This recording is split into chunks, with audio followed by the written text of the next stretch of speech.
Parfait.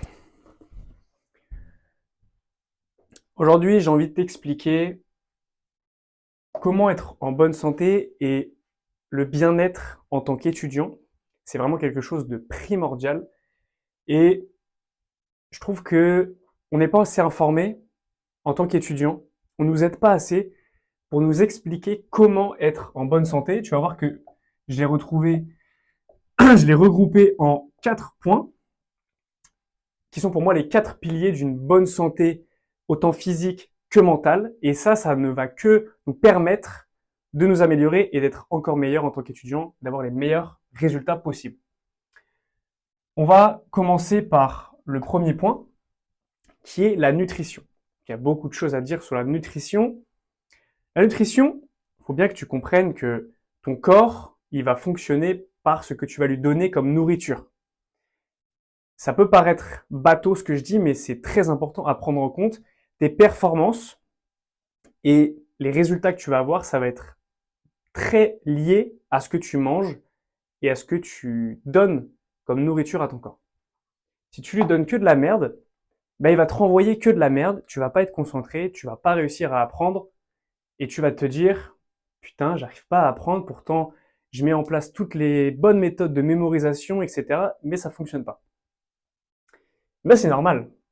C'est normal parce que quand tu es étudiant et que tu travailles vraiment pendant de longues heures, que tu dois mémoriser un certain nombre d'informations conséquents, c'est un petit peu comme un sportif de haut niveau. Moi, je le vois un petit peu comme ça. Sportif de haut niveau de la concentration et de l'apprentissage. Et donc, le sportif de haut niveau, si il mange que de la merde et si il donne à son corps les mauvais ingrédients, il va pas performer le jour du match, le jour de la course. Toi, ce que tu veux, c'est performer le jour de la course, donc du concours, si tu es dans un concours ou pour avoir ton année le jour des évaluations. Et pour ça, ça va passer par, comme un sportif, l'entraînement. Et pour faire de bons entraînements, le sportif, il doit s'entraîner avec de bonnes ressources nutritives. Donc toi, ton entraînement, c'est quoi? C'est tous les jours quand tu vas réviser et travailler tes cours. D'accord? Donc qu'est-ce que tu peux mettre en place concrètement pour avoir une bonne nutrition? Déjà, il faut que tu puisses manger léger, donc surtout le midi. Ce que je te conseille de faire, c'est de manger léger le midi. Si dans un cas assez particulier, tu es par exemple en prise de masse où tu décides de vouloir augmenter tes apports caloriques pour le sport ou pour d'autres disciplines, je te conseille de le faire plutôt le soir. Voilà, mange lourd si tu dois manger de nombreuses calories plutôt le soir. Le midi, mange léger. Pourquoi manger léger? C'est hyper important parce que si tu manges léger, tu vas avoir besoin d'amener moins d'énergie pour digérer et tu vas moins avoir cet effet de coup de barre quand tu vas reprendre à travailler vers 13h, 14h. Tu vas moins avoir cet effet de coup de barre. D'accord? C'est très important de manger léger. Deuxième chose, il faut que tu boives 2 litres d'eau par jour. 3 litres. J'ai dit 2 litres, mais c'est 3 litres. 3 litres d'eau par jour, c'est hyper important. Ça peut fluctuer en fonction des personnes. Moi, personnellement, je sais que c'est 3 litres d'eau. Et on peut se dire que c'est assez compliqué à mettre en place, on n'y pense pas forcément. Voilà, c'est hyper facile. Moi, j'ai ma petite gourde. Ça peut être une gourde, une bouteille d'eau, n'importe. Je l'ai toujours avec moi sur mon bureau. Et je la remplis tout le temps. En fait, tu bois un petit coup de temps en temps et ça passe tout seul. Faut pas boire toute son eau au moment des repas. Faut vraiment boire tout au long de la journée.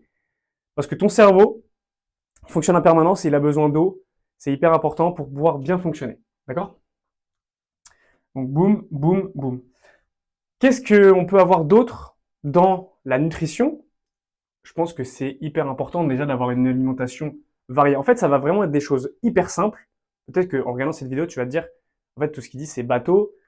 Euh, c'est simple, en fait, tout le monde le sait, mais personne ne le fait, personne ne le met en place. Donc manger une alimentation qui va être plutôt variée, d'accord? Voilà, c'est encore des conseils qui sont classiques, mais que personne ne fait. Personne, aujourd'hui, très peu de personnes ont vraiment une alimentation variée. Et en même temps, c'est hyper difficile. C'est hyper difficile parce que tout est fait pour nous amener à l'échec et tout est fait pour qu'on mange de la merde en permanence. Que ce soit si tu es à la fac aux rues, à la cafétéria, etc., ils nous proposent toujours que de la merde. Donc, ce que je peux te conseiller de faire, c'est de préparer tes plats déjà à l'avance. Si tu peux manger chez toi, c'est encore mieux. Tu fais ton petit plat, c'est hyper bien. Mais si tu peux te faire tes petits plats à réchauffer, variés avec des légumes, des féculents, des protéines que tu manges léger le midi, c'est top. C'est vraiment top. Personnellement, moi, ce que je mets en place, et c'est vraiment personnel, je le donne en tant que conseil, je ne mange pas le matin. Je mange le matin, mais je mange assez tard. Je l'ai déjà dit dans plusieurs vidéos, je pense. Je commence à travailler le matin à jeun. Et si vous avez jamais, si t'as jamais essayé, franchement, essaye, teste, parce que c'est vraiment quelque chose que j'ai mis en place assez tardivement au cours de mes études, assez tardivement dans ma vie, mais c'est vraiment trop puissant. Le matin, je travaille pas en fait avec déjà en ayant mangé, en ayant déjà un coup de barre, parce qu'en fait, quand tu vas manger, ça va t'amener un coup de barre forcément. C'est comme après manger en début d'après-midi, hein. Et le matin, ça se ressent aussi forcément. Et je trouve que en mangeant enfin, en mangeant pas du tout et en mangeant même moins, après je vais manger vers 10h, 10h30, je vais juste manger des œufs, c'est assez léger. Ça fait que voilà, toute ma journée, je suis tranquille, je suis léger et ça me permet de travailler dans des meilleures conditions. Vraiment, c'est hyper important. Et le soir, voilà, là par contre, tu peux amener des calories, tu vas dormir. En plus, ça aide à s'endormir, donc c'est parfait. Voilà, si je devais résumer un petit peu au niveau de la nutrition, c'est les points les plus importants. Voilà.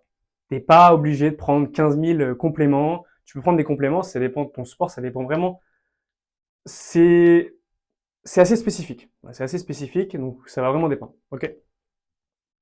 Deuxième point, la dopamine. Alors ça, je pourrais en parler des heures. Ça va surtout être au niveau de la santé mentale. Et j'en ai parlé aussi dans ma vidéo sur la mémorisation parce que ça joue énormément et c'est pour moi un des facteurs numéro un d'échec pour les étudiants. Donc, qu'est-ce que j'entends par dopamine? Je vais entendre par tout ce qui va être déjà les réseaux sociaux, bien sûr.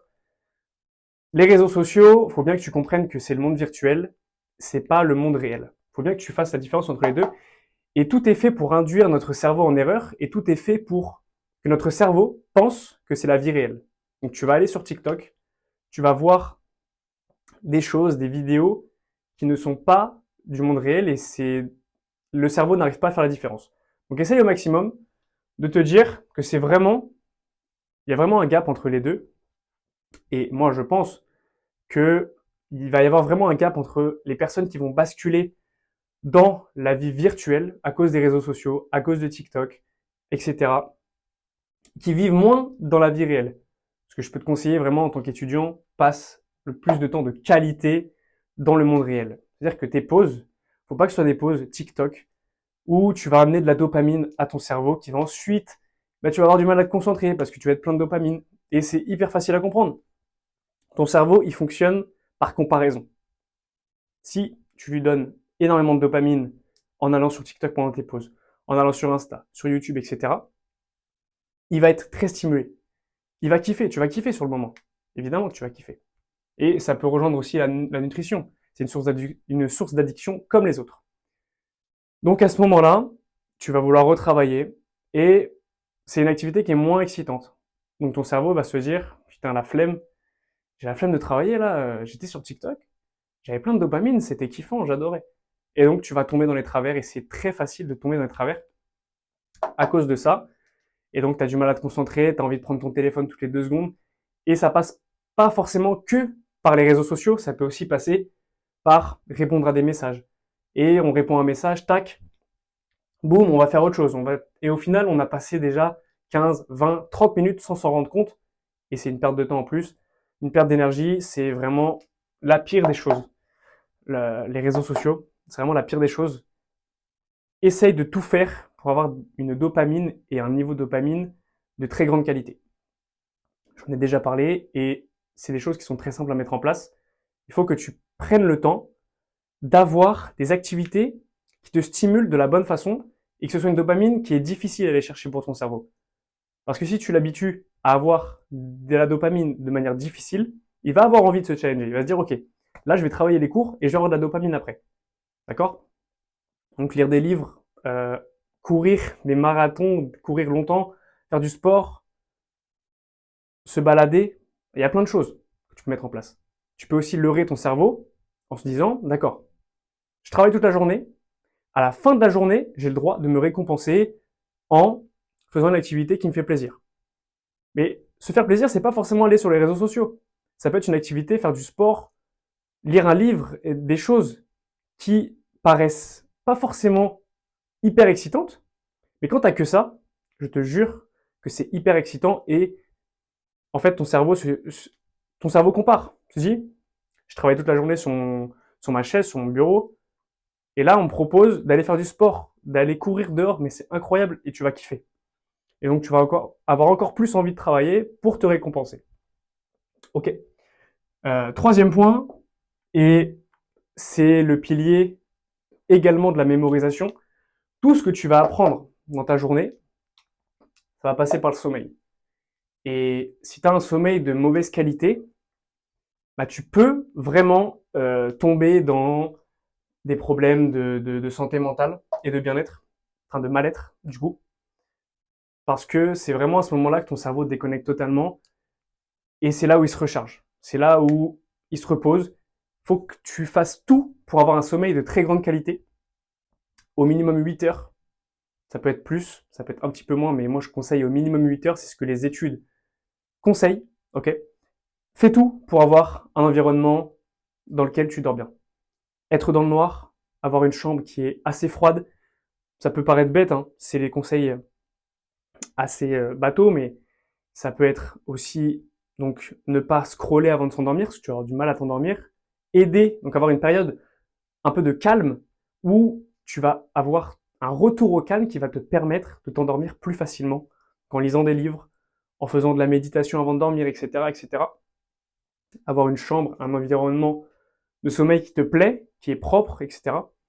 Tout ça va conditionner un bon sommeil, donc une bonne récupération, un meilleur apprentissage et un meilleur bien-être général. Ok. Ne néglige vraiment pas ce point-là.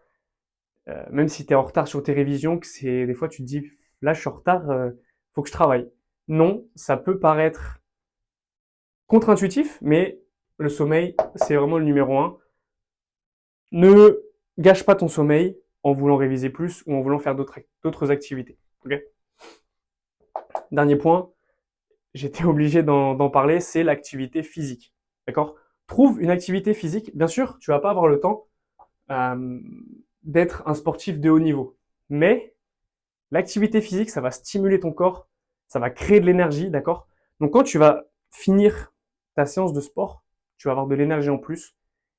Ça crée des hormones, ça favorise le bien-être, c'est prouvé, d'accord. Donc c'est vraiment hyper important. En plus, c'est une très bonne source de dopamine.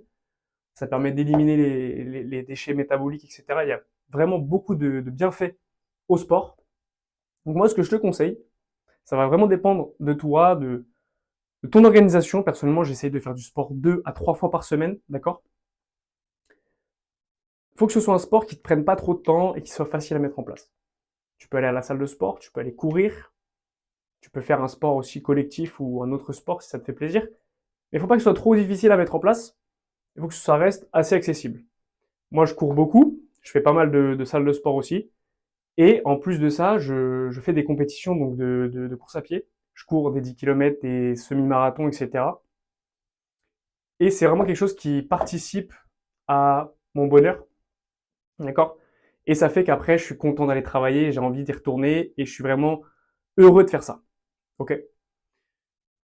Donc moi, j'ai noté activité physique, mais ça peut être différent pour toi, ça peut être une autre source de plaisir, d'accord. Ça peut être jouer d'un instrument, dessiner, il peut y avoir plein de choses. Trouve vraiment cette chose qui te plaît, qui te permet de t'évader un petit peu, entre guillemets. Moi, ça a été le sport, mais ça peut être différent. Et ça permet vraiment de se libérer l'esprit, d'être dans un autre monde, de déconnecter totalement pendant une période donnée. Et je trouve que c'est vraiment quelque chose de primordial. C'est pour ça que je l'ai mis. Ça permet de s'évader. Voilà. Donc, je te conseille vraiment de faire du sport ou de trouver une activité qui te plaît, qui te permet de t'évader. J'espère que cette vidéo t'aura été utile. Ne néglige surtout pas ta santé et ton bien-être dans tes études. Prends soin de toi et ciao.